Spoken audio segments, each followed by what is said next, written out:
सभी साथियों को नमस्कार। आरबीएससी क्लास 9th की बुक चल रही है हमारी संचार एवं सूचना प्रौद्योगिकी। चैप्टर नंबर 3 से 7 तक हम कंप्लीट कर चुके हैं। चैप्टर नंबर 1 और 2 हमारा शेष बचा था। आज के सेशन में पार्ट नंबर 1 लिया हमने, जिससे कुल 50% कवर करेंगे। तो चलिए शुरू करते हैं आज का सेशन। प्रश्न संख्या पहला है, कंप्यूटर की उत्पत्ति अंग्रेजी भाषा के किस शब्द से हुई है? कंप्यूट, कंपाइट, कंपीटी या इनमें से कोई नहीं। कंप्यूटर जो शब्द है इसकी उत्पत्ति अंग्रेजी भाषा के किस शब्द से हुई है? ऑप्शन ए होगा कंप्यूट से। नेक्स्ट है, कंप्यूटर की किसी विशिष्ट भाषा में लिखे गए निर्देशों के समूह को क्या कहते हैं? इनपुट, डाटा, प्रोग्राम या एनालॉग? ऑप्शन सी सही है, प्रोग्राम। नेक्स्ट है, अनुप्रयोग के आधार पर कंप्यूटर का इनमें से कौन सा प्रकार नहीं है? अनुप्रयोग के आधार पर कंप्यूटर का प्रकार इनमें से कौन सा नहीं है? Analogue computer, digital computer, hybrid computer या डेस्कटॉप कंप्यूटर? ऑप्शन डी होगा डेस्कटॉप कंप्यूटर। अनुप्रयोग के आधार पर कंप्यूटर का 3 प्रकार में वर्गीकरण किया गया है। नंबर 1 एनालॉग, डिजिटल और हाइब्रिड कंप्यूटर। आगे देखिए, स्पेडोमीटर, स्पेडोमीटर घड़ियाँ, विद्युत मीटर, थर्मामीटर, वोल्टेज मीटर आदि किसके उदाहरण हैं? Analogue computer, digital computer, hybrid computer या इनमें से कोई नहीं? ऑप्शन ए होगा analogue computer.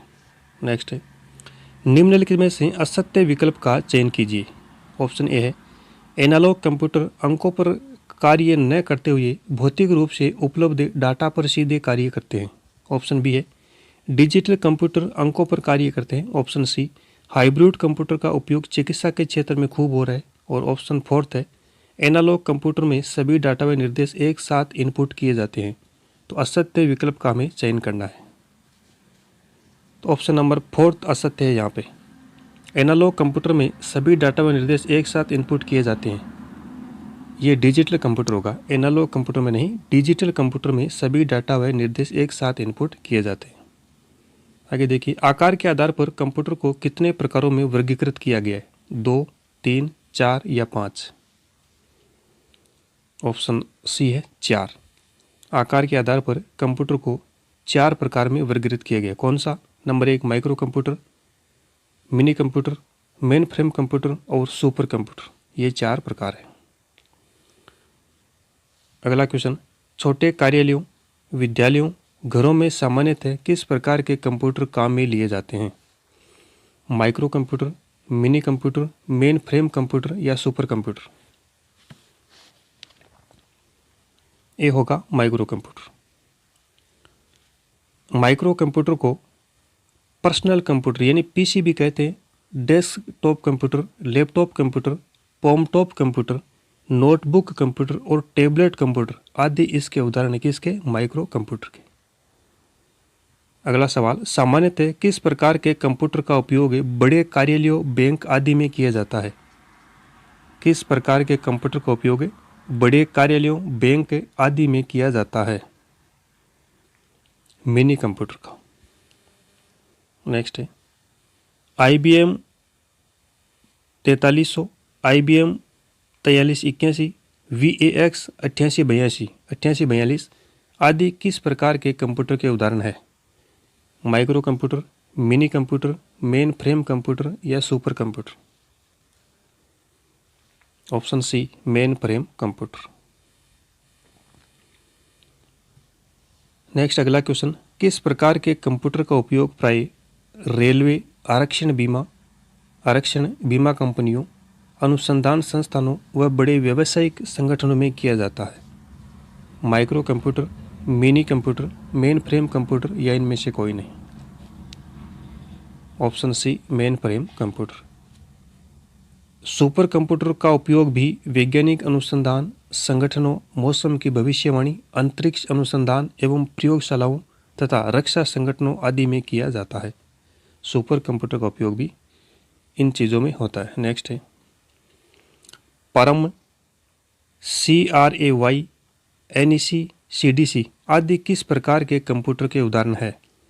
Micro computer, mini computer, main frame computer, super computer. Option number D सही है, सुपर कंप्यूटर। ये सभी सुपर कंप्यूटर के उदाहरण है। नेक्स्ट है, निम्न में से कौन सा एक पूर्णतः भारतीय कंप्यूटर है? परम, CRAY, NEC, CDC।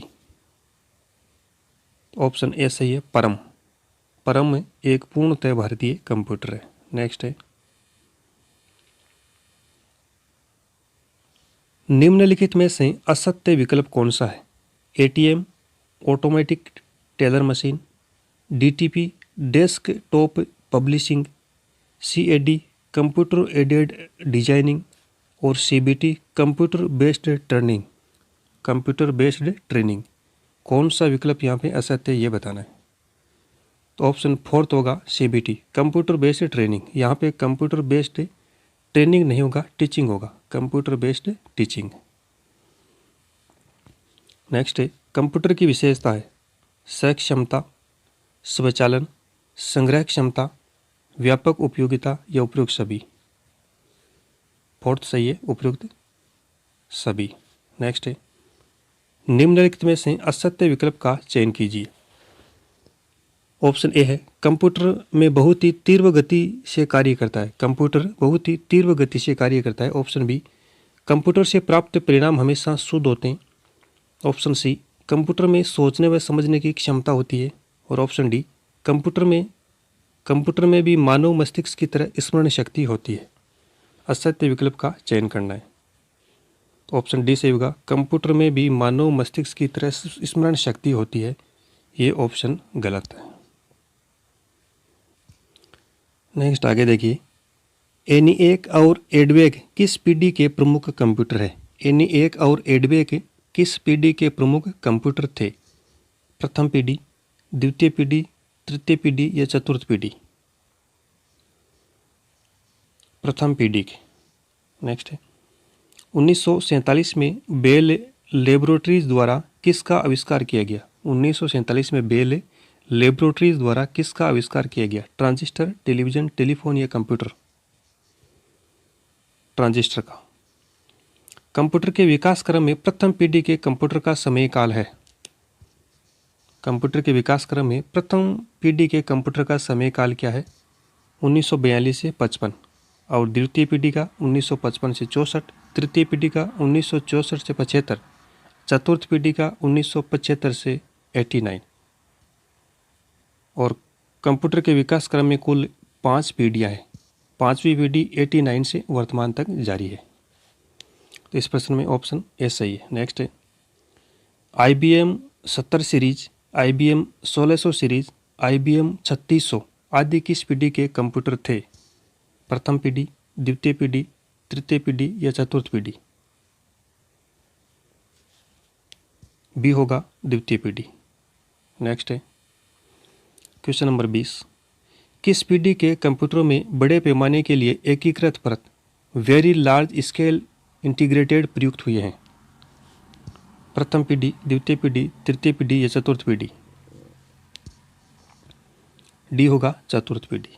नेक्स्ट है, कंप्यूटर का मुख्य भाग जिसमें केंद्रीय संसाधन इकाई अथवा CPU होता है, सिस्टम यूनिट, इनपुट यूनिट, निर्गम इकाई या इनमें से कोई नहीं? ए होगा सिस्टम यूनिट। नेक्स्ट है, कंप्यूटर तंत्र मुख्यतः किन इकाइयों से मिलकर बना है? सिस्टम यूनिट, इनपुट यूनिट, निर्गम इकाई या उपयुक्त सभी? डी होगा उपयुक्त सभी। नेक्स्ट है, कंप्यूटर में डाटा तथा प्रोग्राम विवरणों की प्रविष्टि के लिए प्रयुक्त की जाने वाली युक्तियां कहलाती है? सिस्टम यूनिट, इनपुट यूनिट, निर्गम इकाई या इनमें से कोई नहीं? Input unit. Keyboard, mouse, floppy disk, scanner आदि उदाहरण है किसके? सिस्टम यूनिट, इनपुट यूनिट, निर्गम इकाई या इनमें से कोई नहीं? इनपुट यूनिट के। नेक्स्ट है, कंप्यूटर से प्राप्त निष्कर्षों को लिखने तथा उन निष्कर्षों को मानवीय भाषा में प्रयुक्त करने वाली युक्तियां कहलाती है। सिस्टम यूनिट, इनपुट यूनिट, निर्गम इकाई या इनमें से कोई नहीं।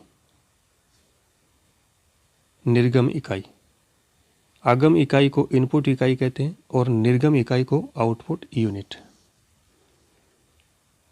नेक्स्ट है, निम्नलिखित में से निर्गम इकाई का उदाहरण नहीं है, यानी आउटपुट यूनिट का उदाहरण नहीं है। मॉनिटर, प्रिंटर, जीपीएस की मदरबोर्ड। डी होगा मदरबोर्ड। नेक्स्ट है, सीपीयू के 3 भाग कौन कौन से हैं? नियंत्रण इकाई, कंट्रोल यूनिट, संग्रहण इकाई, मेमोरी या स्टोरेज यूनिट, अंकगणितीय व तार्किक इकाई एएलयू या उपरोक्त सभी। तो ऑप्शन डी होगा उपरोक्त सभी, यानी तीनों ही सीपीयू के भाग है। नेक्स्ट आगे देखिए, कंप्यूटर में कंट्रोल यूनिट के प्रमुख कार्य क्या है? कंप्यूटर में कंट्रोल यूनिट के प्रमुख कार्य क्या है? नंबर 1, यह कंप्यूटर की समस्त आंतरिक क्रियाओं का संचालन करती है। यह इनपुट आउटपुट क्रियाओं को नियंत्रित करती है। यह मेमोरी से प्रोग्राम पढ़ती है और उनकी व्याख्या करती है। ऑप्शन 4 है उपरोक्त सभी। तो ऑप्शन डी होगा उपरोक्त सभी। नेक्स्ट है, कंप्यूटर में लॉजिकल ऑपरेशंस का कार्य कौन सी युक्ति करती है? कंप्यूटर में लॉजिकल ऑपरेशंस का कार्य कौन सी युक्ति करती है? नियंत्रण इकाई यानी कंट्रोल यूनिट, संग्रहण इकाई, मेमोरी स्टोरेज यूनिट, अंकगणितीय एवं तार्किक इकाई यानी एएलयू या उपरोक्त सभी। ऑप्शन नंबर सी होगा अंकगणितीय व तार्किक इकाई एएलयू। मेमोरी को मुख्य रूप से कितने भागों में विभाजित किया जा सकता है? 2, 3, 4 या 5? 2 भागों में। मेमोरी को 2 भागों में विभाजित किया जा सकता है। कौन कौन से?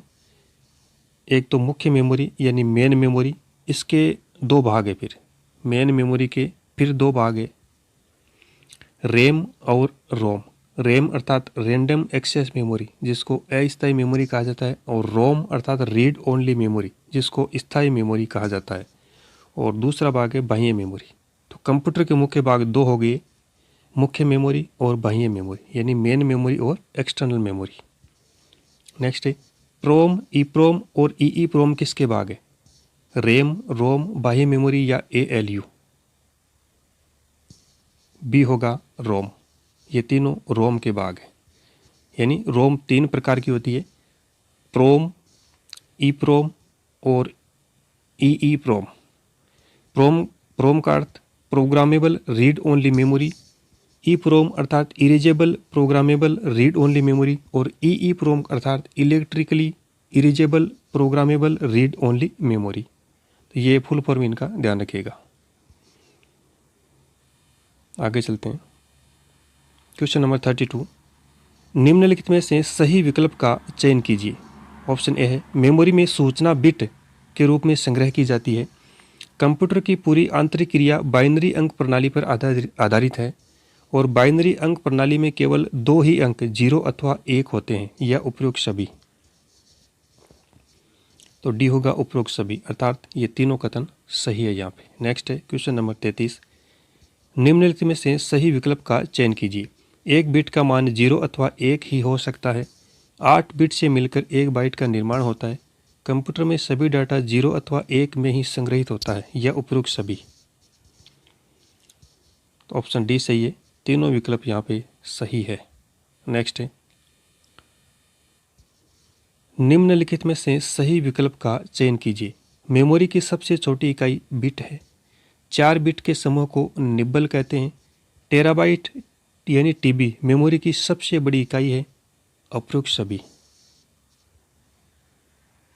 डी होगा उपरोक्त सभी। नेक्स्ट है, निम्नलिखित में से सही विकल्प का चयन कीजिए। 1024 बाइट को 1 किलोबाइट कहा जाता है। 1024 किलोबाइट को 1 मेगाबाइट कहा जाता है और 1000 मेगाबाइट को 1 गीगाबाइट कहा जाता है, या उपरोक्त सभी। तो इस प्रश्न में भी ऑप्शन 4 सही है, यानी तीनों विकल्प यहाँ पे सही है। नेक्स्ट है, निम्नलिखित में से हार्डवेयर का उदाहरण है? CPU, माउस, प्रिंटर, स्पीकर या उपरोक्त सभी? तो ऑप्शन नंबर 5 सही, उपरोक्त सभी, यानी CPU, माउस, प्रिंटर और स्पीकर सभी हार्डवेयर के उदाहरण है। नेक्स्ट है, प्रोग्राम का वह समूह है जो कंप्यूटर के भौतिक भागों तथा सॉफ्टवेयर को नियंत्रित करता है। Hardware, system software, application software या इनमें से कोई नहीं?